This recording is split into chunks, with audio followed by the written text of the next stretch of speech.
축원합니다. 아멘. 부활주일이 4월 16일입니다. 그런데 오늘 미리 좀 부활에 관해서 말씀을 전하려고 하는 이유는 이 부활의 의미를 알고 좀 준비했으면 좋겠다 싶은 생각에서 그랬고요. 부활주일날도 또 역시 부활에 대해서 말씀 전할 겁니다. 자, 성도님들, 죽음 이후에 세상이 있다고 생각하시는 분들 혹시 손 들어보세요. 죽고 난 다음에 세상 또 있다, 세상이 있다. 그럼 죽음 이후에 세상이 없다, 모른다, 그런 걸 왜 묻냐? 안 들어보니까 그런 걸 왜 묻냐잖아요. 하여튼 그런 걸 왜 묻냐가 제일 많아. 이제 항상 모른다도 없고 그런 걸 왜 묻냐? 기분 나쁘다. 일단 교회 와서는 절대 어떤 경우라도 시험을 보지 말라고 그런 거죠. 자, 한국 사람들이 전 세계에서 무종교인 혹은 무신론이 제일 많습니다. 질문은 설문지를 어떻게 던지는, 말을 어떻게 질문하느냐에 따라서 인기도가 10% 이상 차이 날 수 있습니다. 만약 문재인 씨를 좋아하느냐, 이렇게, 이 질문을 어떻게 하느냐에 따라서 10% 이상 편차가 나도록 질문을 던질 수는 있습니다. 그런데요, 여하튼 전 세계 평균 무신론자, 신이 없다 라고 하는 사람에 비해서 우리나라 사람들이 2배 혹은 3배가 높습니다. 평균으로. 우리나라가 이렇게 조사할 땐 51%, 저렇게 조사할 때는 53% 나오는데 여하튼 과반수가 대한민국은 신이 없다, 다른 말로 바꾸면 죽음 이후에 세상이 없다 라고 이렇게 답변했습니다. 물론 교회를 안 다니는 사람, 종교가 없는 분들 중에 그렇게 답변한 사람들이 많겠지만 우리나라 종교인이 50% 정도밖에 안 되거든요. 그러니까 과반수가 넘는다고 하는 것은요, 지금 교회 다니는 사람들 중에도 그랬을 것이고, 교회 안 다니는 사람들 중에도 죽음 이후에 세상이 있다고 생각하는 분들이 있습니다. 근데 우리는 잘 모르죠. 죽기 전이니까. 죽은 다음엔 압니다. 그러나 이제 그때는 늦지 않습니까?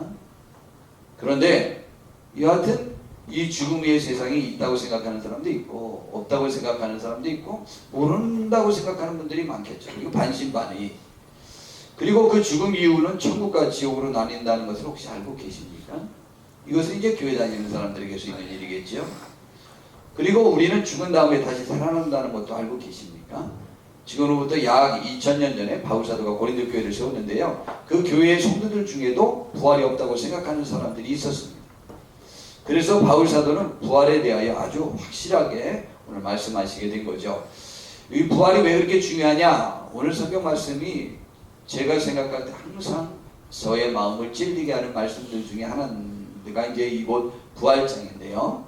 우선 15장 12절에서 20절까지 있는 말씀을 살펴보면요, 예수님이 다시 살아나셨다고 지금 계속 전파되고 있단 말이죠. 설교하고 있는 거고 전도하는 거죠. 전도의 주내용이 건데, 너희 중에서 어떤 사람들은 어째요? 죽은 자 가운데서 부활이 없다고 하느냐. 그 고린도 교회 교인들이 그랬단 말이죠. 만일 죽은 자의 부활이 없으면 예수님도 다시 살아나지 못했을 거라는 거죠. 그리고 그리스도께서 만일 다시 살아나지 못하셨으면 우리가 전파하는 것도 헛것이다. 또 너희의 믿음도 헛것. 두 가지가 헛것이라잖아요. 여지껏 바울사도를 중심, 바울사도를 포함해서 사도들이 또 하나님의 믿는 사람들이 수없이 예수님이 살아나셨다 이렇게 설교를 했는데, 이렇게 전도를 했는데, 예수님이 살아나셨으니 우리도 살아난다. 예수님이 살아나셨다는 것은 죽음 이후의 세상이 있다, 그것은 천국과 지옥이 있다 라는 말씀으로 여지껏 설교하고 전도했단 말이죠. 근데 예수님이 살아나지 않았다 그러면 여지껏 우리가 전하는 성경 내용 전체가 다 무효가 된다. 그뿐만이 아니고 우리 믿음도 헛것이 된다는 거예요. 왜냐하면 우리는 거기에 초점을 맞춰서 믿었기 때문이죠. 또 우리가 하나님의 거짓 증인으로 발견되리니, 또 그뿐만 아니고 전도자들도 사기꾼들이 된다 이 말이죠. 예, 그러면서 또 이어 말하기를,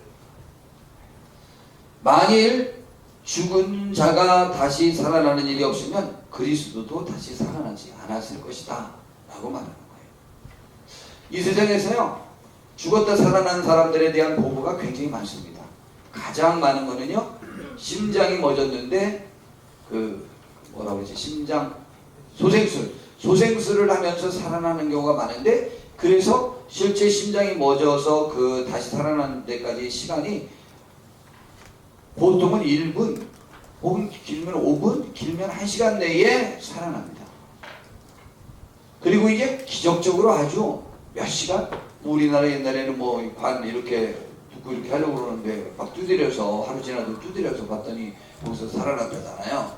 그래서 옛날에는 염을 할 때 하루 지나고 난 다음에 염을 했습니다. 왜냐면 하루 전에 살아나는 수가 있으니까. 근데 그냥 꽁꽁 묶어놔서 산 사람을 묶을 수가 만에 하나 있으니까 그렇게 했는데, 요즘은 그렇게 안 합니다.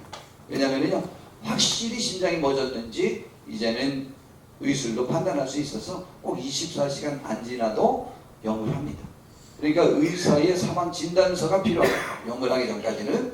자, 그런데요, 그때 살아난 사람들이 대체적으로 많은 경험들을 보고 왔다잖아요. 그래서 죽었다가 살아난 사람들의 삶이 훨씬 신중한 특질이더래요.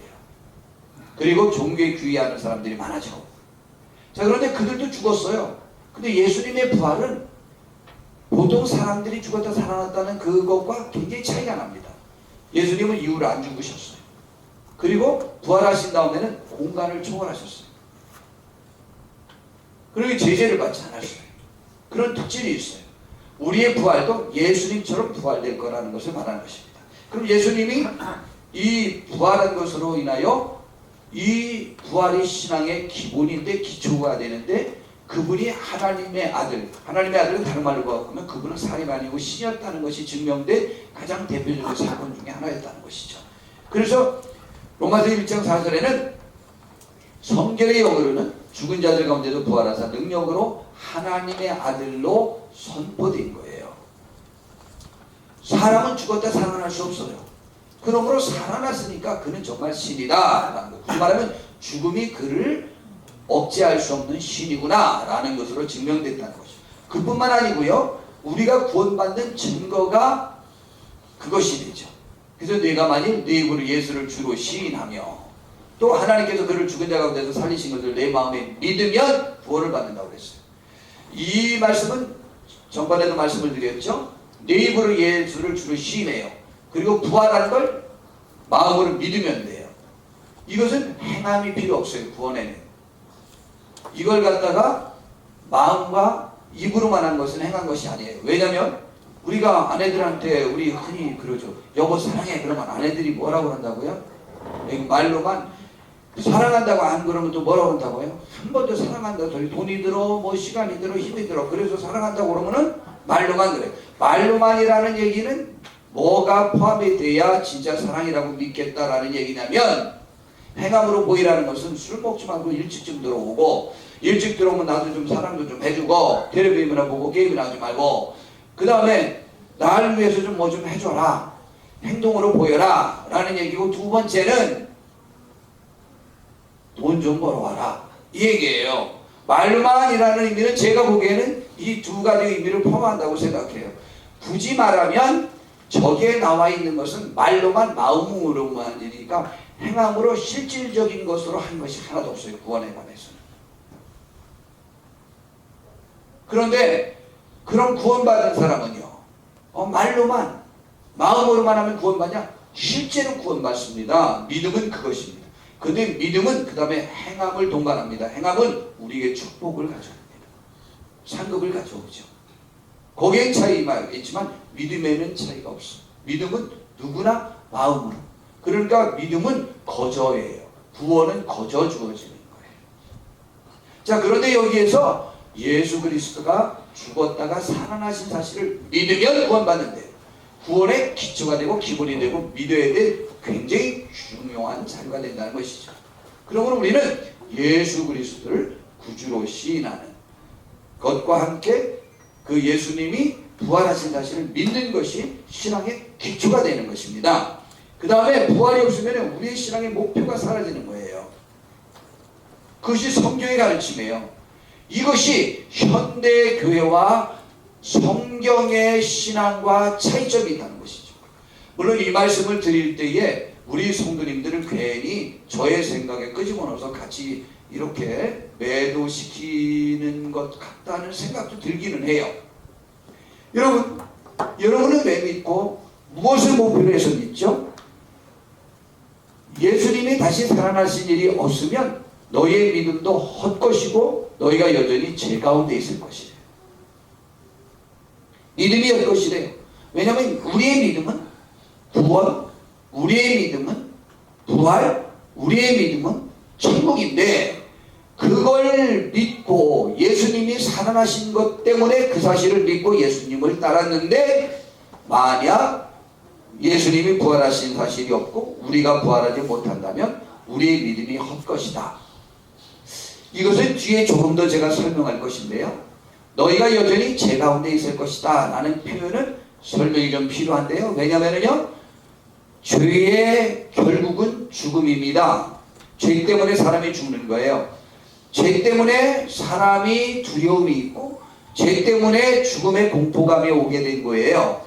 그렇기 때문에 죽음을 극복했다고 하는 것은 죄의 결국을 파쇄해버린 거니까 죄가 영향력이 없어진다는 거예요. 근데 부활이 없으면 죄가 여전히 우리에게 있다는 거예요. 예수님이 죄 때문에 들어가셨고 죄를 이기고 죽음을 이기고 사망을 이기고 사탄을 이기고 부활하셨거든요.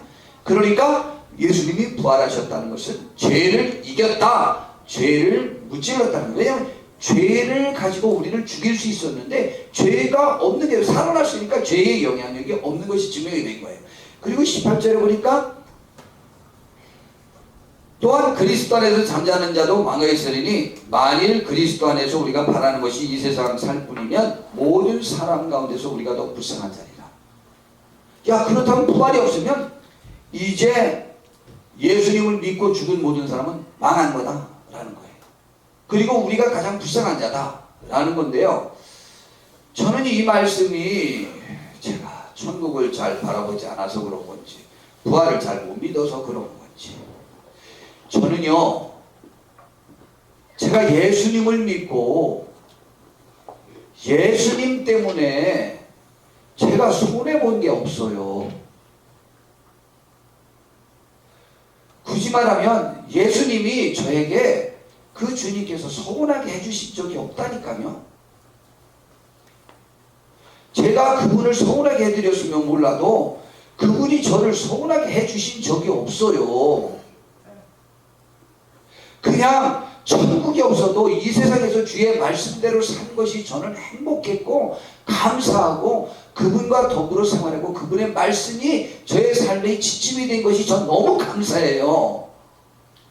그 말씀대로도 살지 못한 것이 죄송할 뿐이지 그것 때문에 불쌍하다, 망했다 라고 할 만큼은 아니라는 거죠. 그것을 또 바울 사도와 비교해 본다면 저는 그분처럼 못 살았나 보다 라는 생각도 있다고요. 우리 성도님들에게 이것은 성경 공부 시간에 제가 자주 몇 번씩이나 여쭤본 거예요. 근데 우리 성도님들이 아주 단호하시더라고요. 저보다도. 아이, 천국 없고 부활 없으면 안 되죠. 억울하죠. 나 11조 얼마나 많이 했는데. 내가 예수님 때문에 진짜 아유 당근 치지 말라는 것도 정말 눈치 보면서 치고 지금 막 어제 보니까 12시까지 차가 돼 있더만. 다 당구장 간 거예요. 제가 가봤어요. 그래서 당구장이 없더만. 제가 9시부터 계속 가봤는데 이거 정말 신경 쓰인단 말이죠. 예수님 때문에, 교회 때문에. 우리 성도님들이 그 말씀 하시더라고요. 그런데 진짜 예수님 때문에 제가 아무리 생각해봐도 예수님 때문에 광야를 달렸고 말 달렸고 큰 꿈을 가졌고 소망을 가졌고 용기가 있었고 특별히 겸손해서 천국에 갈 수 있고 겸손해서 천국에서 거질 수 있고 섬겨야 거질 수 있다는 다음에야 너무 감사하지 않아요? 이런 말씀을 어디서 만나? 이런 말씀이 나를 자부심 갖게 하고 용기 있게 하고 기죽지 않게 만들잖아요. 그것만으로도 행복하지. 내가 나를 용납하게 되고 내가 나를 사랑할 수 있는 근거들이 성경 말씀에 있는데 이보다 행복한 것이 어디 있어요? 자기를 사랑하지 못하는 사람만큼 불행한 사람이 어디 있어요?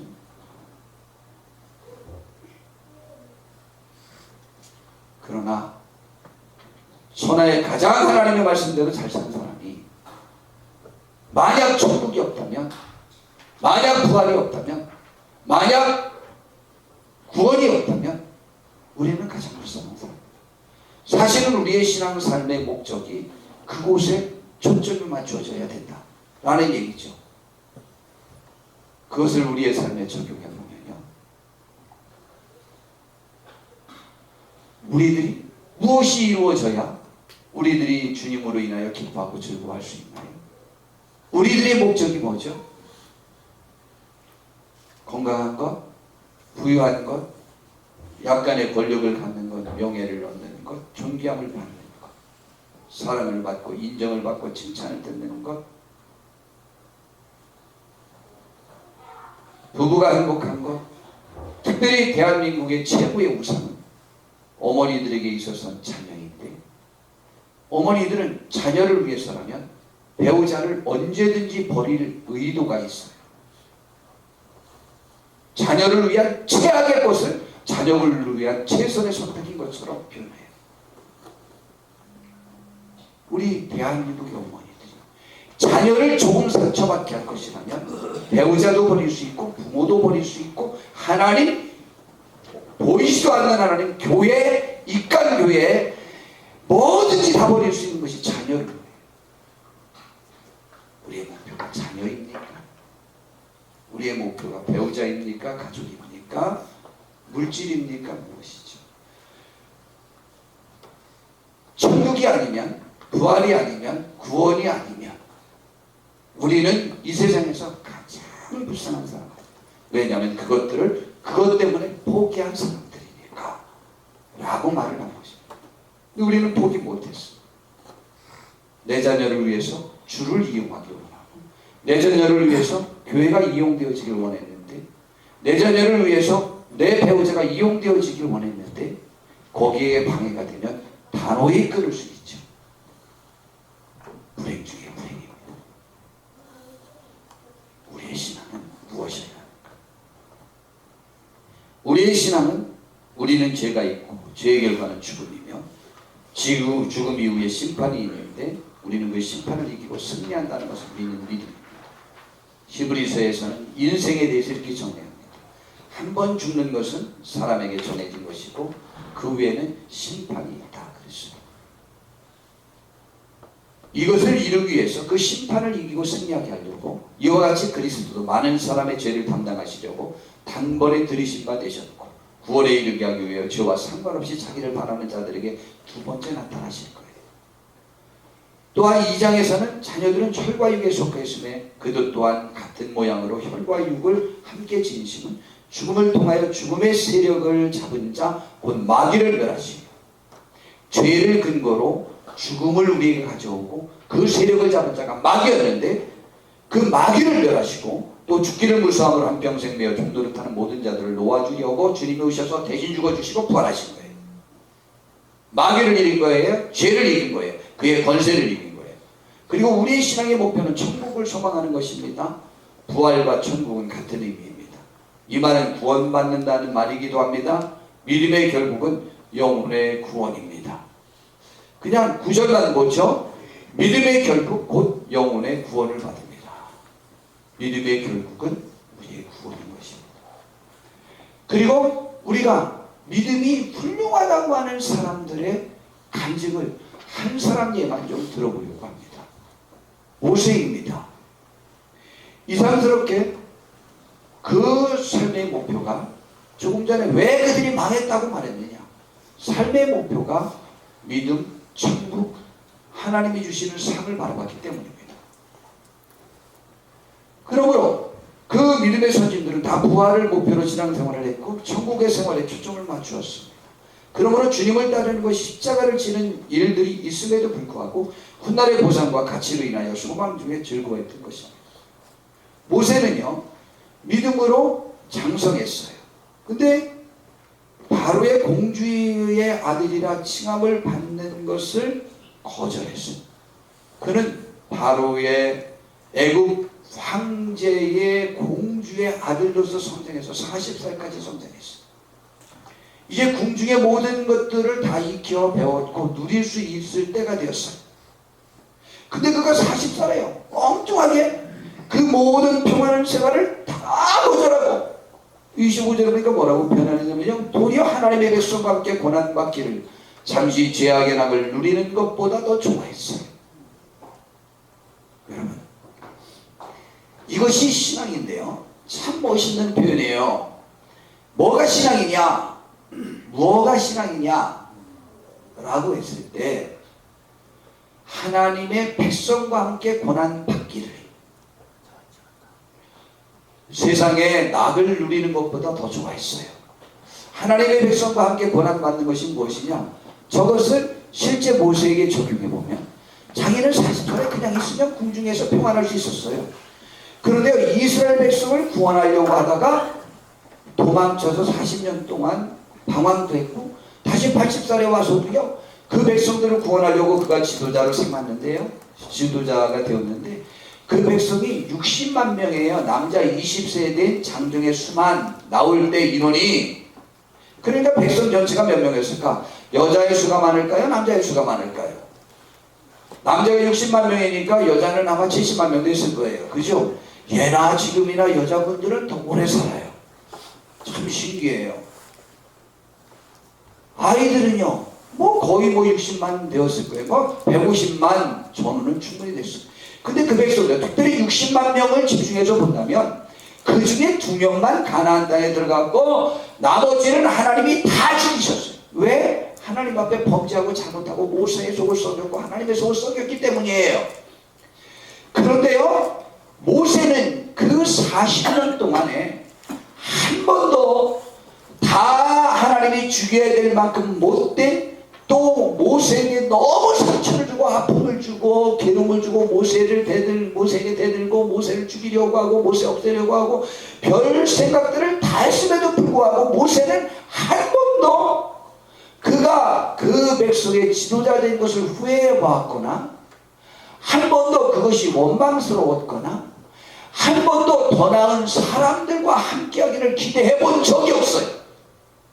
한 번도 애굽 백성이나 다른 민족들을 부러워하고 착하고 완고하지 않은 다른 백성을 그리워해 보았거나 그들의 지도자가 되어보고 싶은 생각이 평생에 한 번도 없었다는 것이죠.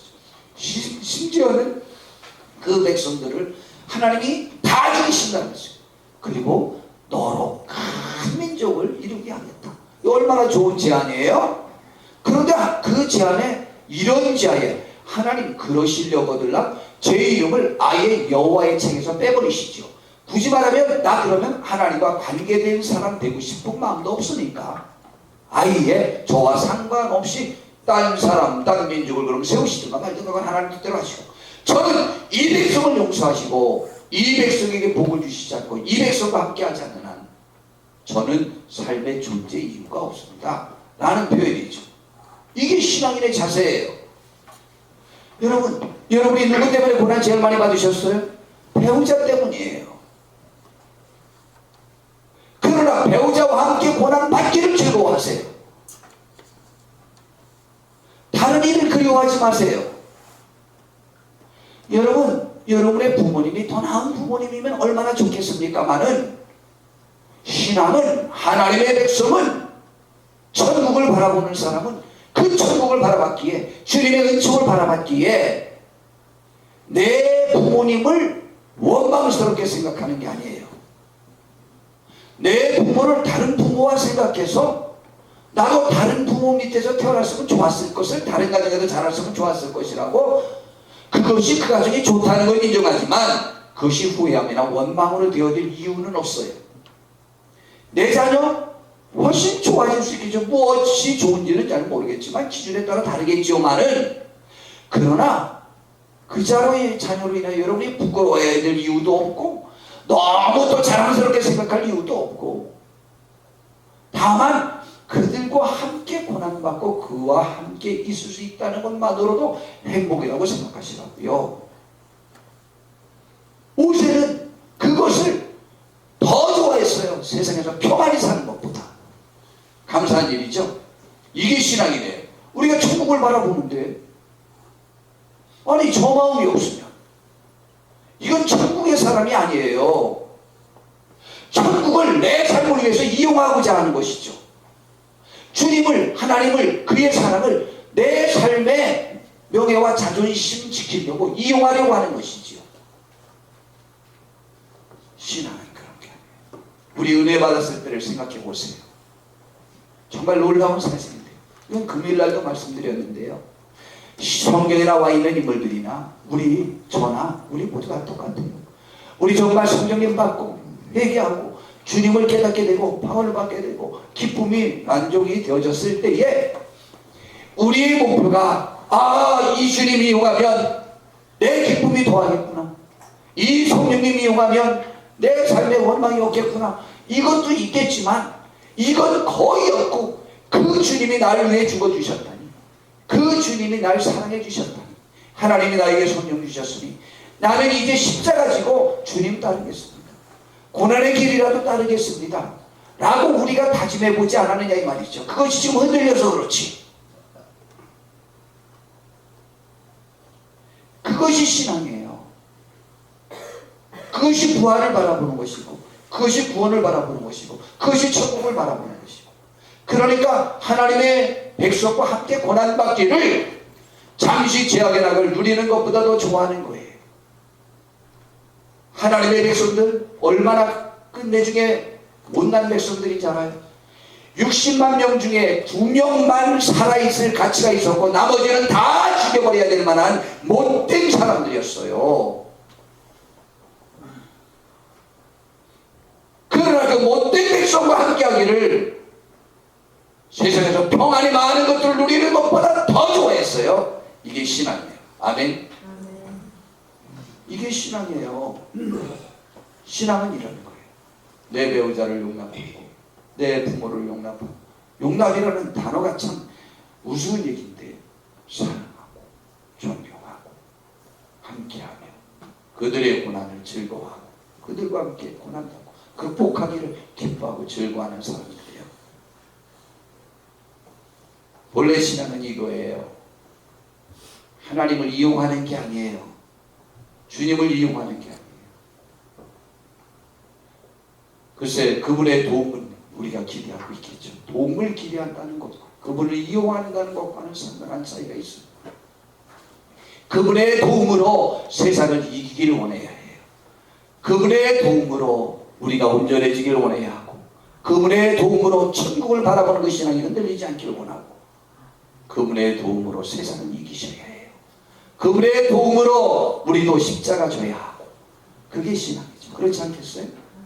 감사한 일 아니에요? 얼마나 복된 일인데요. 우리가 그분의 십자가를 같이 진다는 것이. 감사하지 않아요?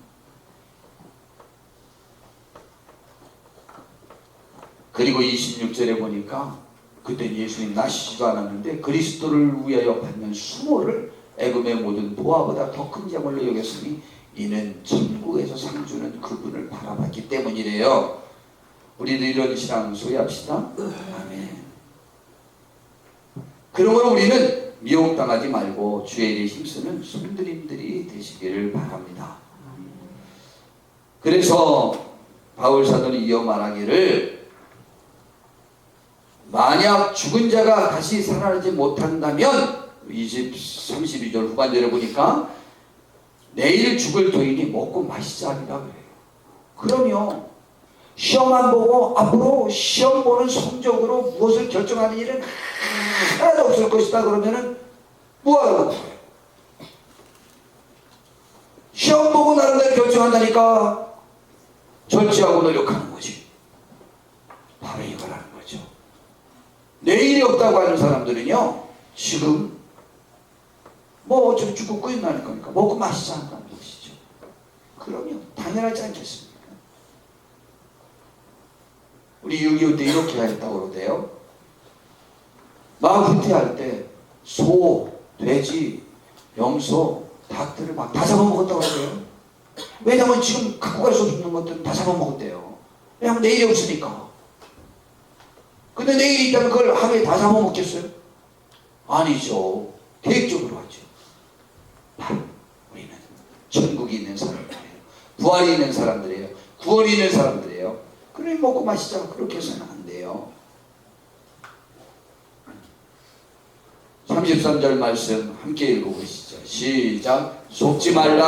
악한 동무들은 선한 행실을 더럽히나니. 그러니까 성경의 말씀대로 사세요. 악한 친구들의 게임에 넘어가지 마시고 깨어 의를 행하고 죄를 짓지 말라. 하나님을 알지 못하는 자가 있기로 내가 너희를 부끄럽게 하기 위하여 말한다 그랬어요. 깨어 죄를 짓지 않고 의를 행하고 죄를 짓지 않는 사람은요 하나님을 알지도 못하는 사람이에요. 마지막에 부활이 이렇게 일어납니다. 52절부터 보니까 나팔 소리가 나매 죽은 자들이 썩지 아니할 것으로 다시 살아나고. 지금은 우리가 썩어요. 조금만 다쳐도 썩고 속에도 암도 생기고. 그런데 썩지 아니할 것으로 다시 살아나고 우리도 변화되리라. 이 썩을 것이 반드시 썩지 아니할 것을 입겠고 이 죽을 것이 죽지 아니함을 입으리로다. 이 썩을 것이 썩지 아니함을 입고 이 죽을 것이 죽지 아니함을 입을 때에는 사망을 삼키고 이기리라. 우리가 부활하면 그때는 죽음을 완전히 우리가 죽어삼키는 거예요. 이 죽음이 우리 속에서 아무것도 못해. 이 속에 들어가면은요 다 녹아버려요. 아 목에만 안 걸리면 속에 들어가면 웬만하면 괜찮더라고. 와, 이 속이 어떻게 되더라고. 다 삼켜버려. 죄도 그냥 꽉 다 삼켜버리고 죽음도 삼켜버리고. 와, 삼키고 이길이라고 기록된 말씀이 이루어지리라. 야, 그 다음 말씀 좋죠. 이런 명령형이 참 좋은 때가 많아요. 사망아 너의 승리가 어디 있느냐. 사망아 너의 쏘는 것이 어디 있느냐. 사망이 쏘는 것은 죄요. 죄의 권능은 율법이라. 죄를 예수님이 주시고 죽어주셨어요. 그랬으니 이제 죄를 죽어서 없어져 버렸어요. 사망이 우리를 지배하지 못해. 왜냐하면 죄가 영향을 잃었으니까. 우리 주 예수 그리스도로 말미암아 우리에게 승리를 주신 하나님께 감사하니. 그러므로 우리 58절도 시작. 그러므로 내 사랑하는 형제들아 전심하며 흔들리지 말고 항상 주의 이름으로 힘쓰는 자들이라. 우리 흔들리지 말고. 아직도 안 읽으셨구나. 이는 너희 수고가 저 안에서 헛되지 않을 줄 알미라. 우리의 수고를 하나님이 기억해 주실 것입니다. 이번에 우리 모임에 갔더니 어느 목사님이 이스라엘 백성에 관한 이야기를 하더라고요. 저게 헛되지 않는다고 하니까. 근데 그들이 다 실패했잖아요. 실패해서 다 죽었어요. 그런데 놀라운 사실은 하나님이 훗날에 시편에 이스라엘 백성의 40년 광야 시절을 회상하기를 그때가 바로 나의 첫사랑이었노라. 그 첫사랑의 시절이 그립대요. 왜냐하면 이제 왕정 시대에는 그들이 우상 숭배도 하고 완전히 떠났어요. 그러나 광야 앞에서는 우상을 섬기진 않았어요. 완전히 떠나진 않았어요. 그 안에도 지지고 먹고 그지같이 생활하다 다 죽어서 그렇지. 그런데 주님은 하나님은 그때가 첫사랑이래. 얼마나 감사한 일이에요. 성도 여러분, 우리가 정말 복 있는 사람, 교회 안에서 신앙 안에서 흔들립시다. 그러면 주님은 우리를 기억해 주셔요. 감사한 일이에요. 저와 함께 힘써주신 모든 분들 감사하고 우리 교회에서 힘써주신 모든 분들 감사해요. 이 귀한 분들 저에게 다 첫사랑으로 주의 사랑으로 기억할 거예요. 주님도 똑같이 말씀하실 거예요. 더욱 승리하는 우리가 되길 바랍니다. 우리 4월 16일이 부활주일이에요. 그 부활주일에 우리 이제 전도할 거거든요. 그래서 우리 전도 짧은 4분짜리 동영상을 우리 하나 볼 건데 아주 굉장히 제가 감명을 받아서요. 눈물이 훌컥 나려고도 하고 아주 좋더라고요. 자, 우리 함께 보겠습니다. 한 사람의 시작입니다. 소리가 안 나네. 네? 아이고. 그냥 지금은 할 수 없으니까 글씨만 봐야 되겠네요. 어떻게 해야 되는지 뭐 난 와봐요. 소용도 괜히 가고. 뭐 말은 안 되고 배경음악만 있었습니다. 그냥 봅시다.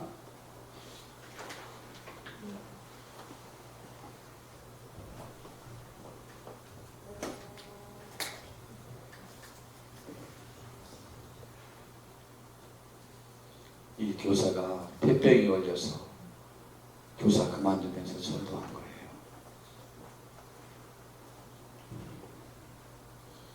여자 교사였는데 이 사람이 전도됐죠. 이 사람은 누구나 예수님 믿지 못할 결박한 성격의 나쁜 사람이라고 생각했었습니다.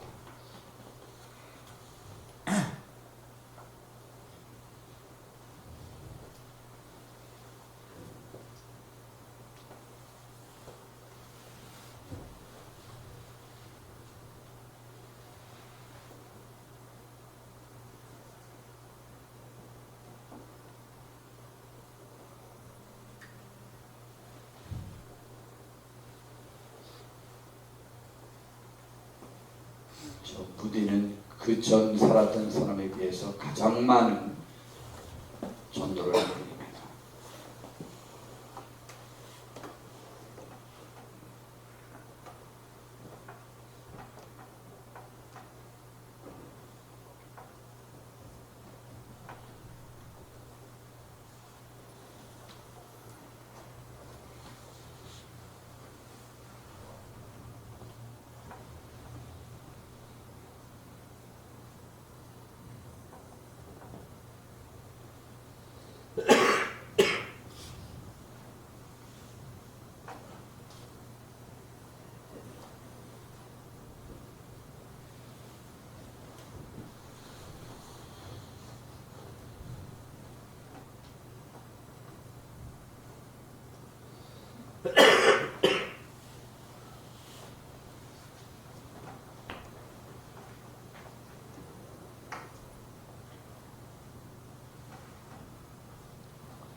빌리 선데이가 함이라는 강사를 초청해서 살렛에서 3주간의 집회를 가졌지만 아주 실망했답니다. 왜냐하면 그때 예수님 믿기로 한 결신자는 12살짜리 소년 한 명뿐이었대요. 그 소년의 이름은 역사상 가장 많은 사람에게 복음을 전한 전도사가 되었어요. 바로 빌리 그레엄입니다.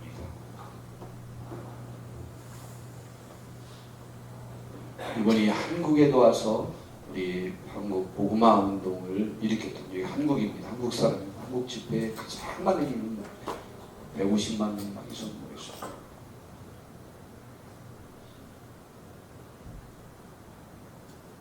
한국 집회 장면입니다. 여의도에서 D.L. 무디부터 빌리 그레엄이 이렇게까지 필요한 것은 단지 하나님께로 인도한 한 사람입니다.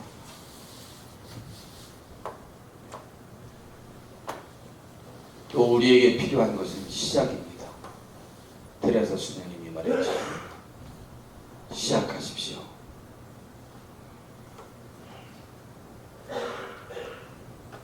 그 한 사람을 인도하는 주인공이 당신이 그 한 사람을 인도하는 주인공이 될 수 있습니다. 예, 우리 4월 16일이 부활주일이고 전도주일입니다. 우리 한 명 한 명 전도할 수 있게 되기를 바랍니다. 우리가 이웃에 우리와 관계된 분들에게 전도하시고 우리 한 명에게 시작해서 그들이 얼마나 위대한 하나님의 사람들이 될지 우리는 아무도 모릅니다. 정말 감격적이지 않아요? 그 구두방에서 일하고 있었던 17세의 그 거치는 소년, 기록에 의하면 그는 말도 발음도 정확하지 않고 영어를 제대로 말할 줄도 쓸 줄도 읽을 줄도 제대로 몰랐어요. 그리고요, 성격이 얼마나 깊박한지 주일학교의 최고의 말씀선생이었어요. 모든 선생님이 그는 어떠한 구원의 도리를 깨달을 수 없는 사람일 거라고 해서 외면했어요.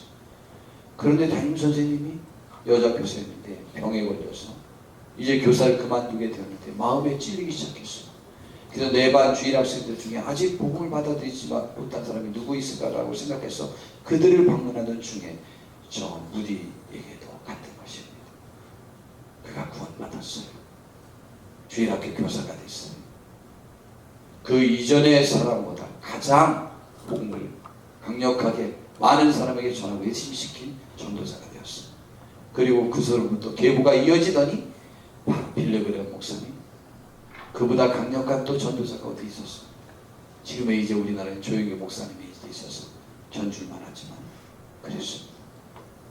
우리 한 사람부터 우리 시작하면 됩니다. 우리 전합시다. 하나님의 구원의 역사가 우리를 통해서 크게 일어나길 바랍니다. 기도하겠습니다. 주님, 우리 4월 16일 날 부활